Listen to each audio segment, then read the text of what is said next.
Time is just gone 9:35 a.m. and it's time now to focus on Dr. Aafia Siddiqui. The campaign is ongoing in the pursuit to free Dr. Aafia Siddiqui, and we're going across to Pakistan now to be joined by Dr. Fowzia Siddiqui, the sister of Aafia.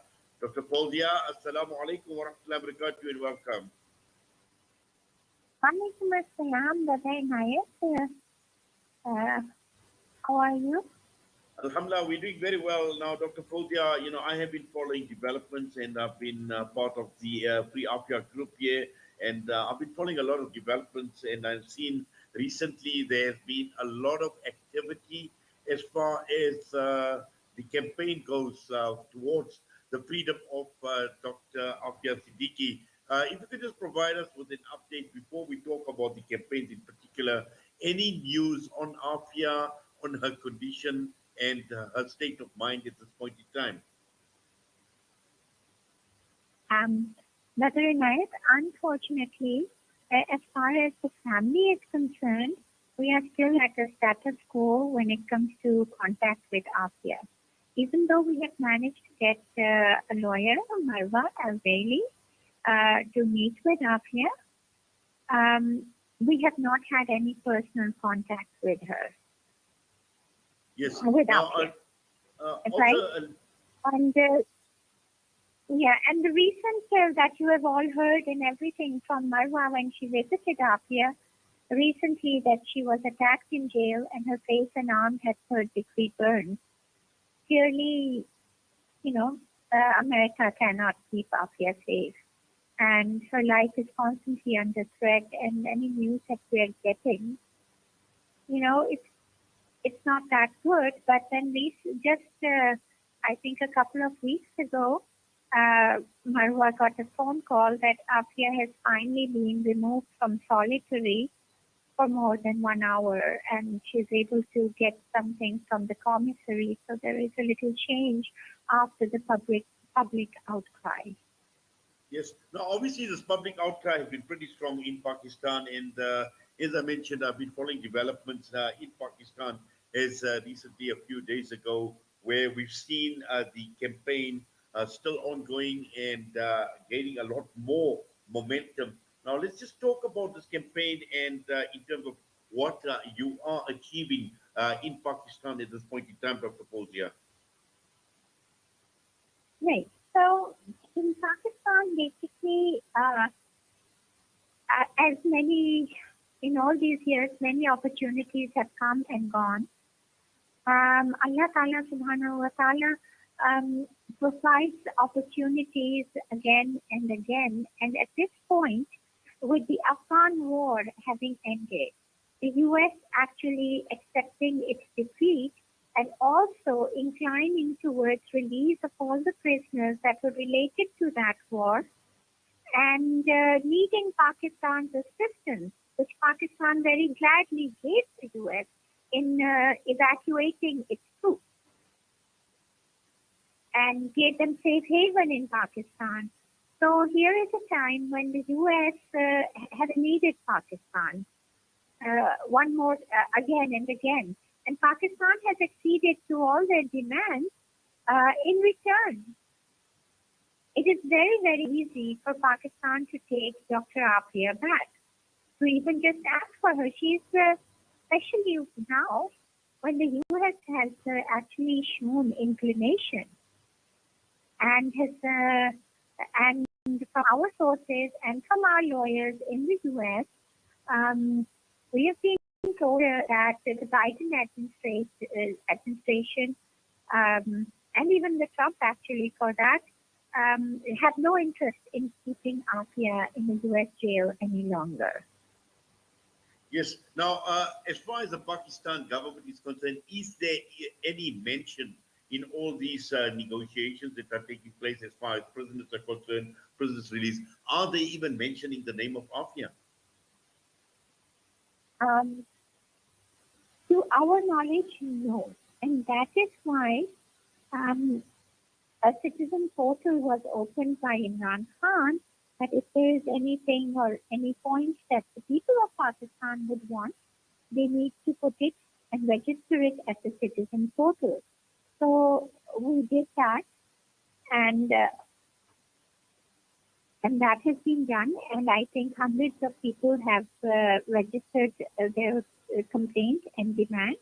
And along with that, we have started a signature campaign. So basically, it's like a petition or a referendum, and the people of Pakistan in different areas were doing it in a public way so that they can see the public and count them, and that this is not just anybody doing anything, who are openly coming out and asking and making just one demand. But now that the war is over, now that America is inclined to give back the prisoners, and as it has done with the Afghans, now America and U.S. jails, I think, don't have any Afghans left. They've returned all of them. So why would Aafia still have to be languishing over there when Pakistan is the main mediator for all of these? And Dr. Fowzia, can you just provide us with an update as far as the family is concerned, your mom and Aafia's children? What is the situation?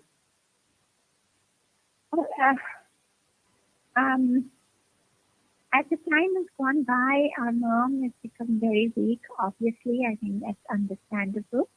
She's approaching her 80s, and obviously she's become very weak at her kidneys, which is a chronic thing. She's in chronic renal failure and not doing well health-wise.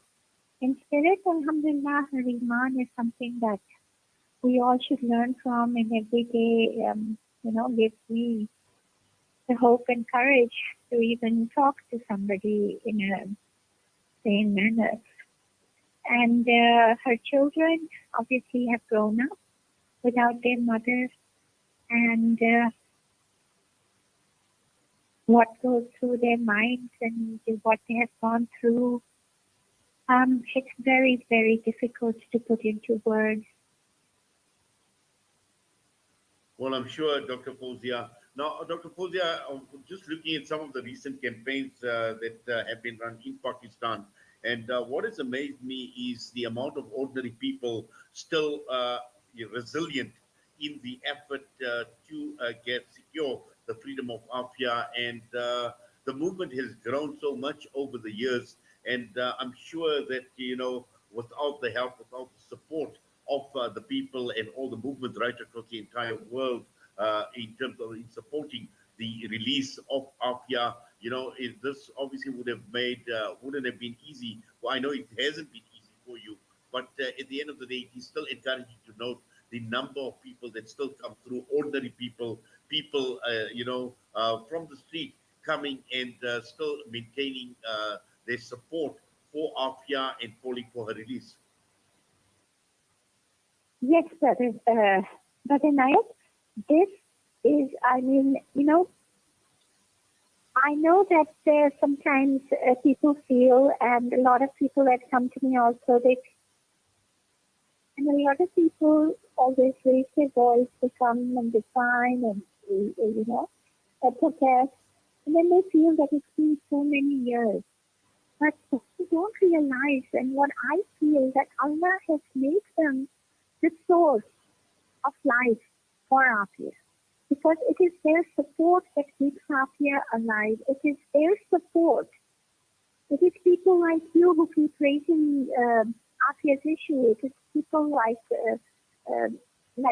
here in the US and friends of Aafia in UK and Norway and Europe and all over the world, and in Pakistan, all the Aafia movement supporters. It is them and their voices that collectively kind of hold back these vindictive gods, and the administrators who miss no opportunity to harass and humiliate Aafia, often using her religious conditions as a convenient target. Even when Aafia is allowed a visit with somebody, the harsh foot searches that are employed make any visitor feel like a party to a forced rape, my sister. It is make it that way that it becomes so difficult. And it is your voices that actually make them move back. It makes them, that gives them the fear to go on to make this work. And most of all, Aafia's children, Aafia's mother, and me, obviously. Without all of you, I don't know. I don't think I could have survived even one day. I'm so grateful and indebted to each and every person who has supported us throughout these years. May Allah always be with you all, and Yes, may Allah bless Dr. you all. Fowzia. And keep you Now, safe. it hasn't been easy. And just finally, I'm looking at this latest initiative in terms of this East Islamic Center talking about, in fact, at 8 p.m. In pursuit of freedom for Dr. Aafia Siddiqui. And this is now going to be quite a deep conversation. And it is, initiatives like these, obviously, that still continue giving you hope and looking at the support that you are getting from right across the entire world. I'm sorry, Satyan, I actually got cut off a little and I couldn't really hear which event you were talking about. Yes, I'm just talking about, I've seen this banner where today, which is December the 16th at 8 p.m., there is this Islamic Center. The theme is in pursuit of freedom for Dr. Aafia Siddiqui, this deep conversation that is going to take place. Right, the program with Brother Yasir Kazi and Saitan Sayyed. Is that the one you're talking about that's going to be later tonight?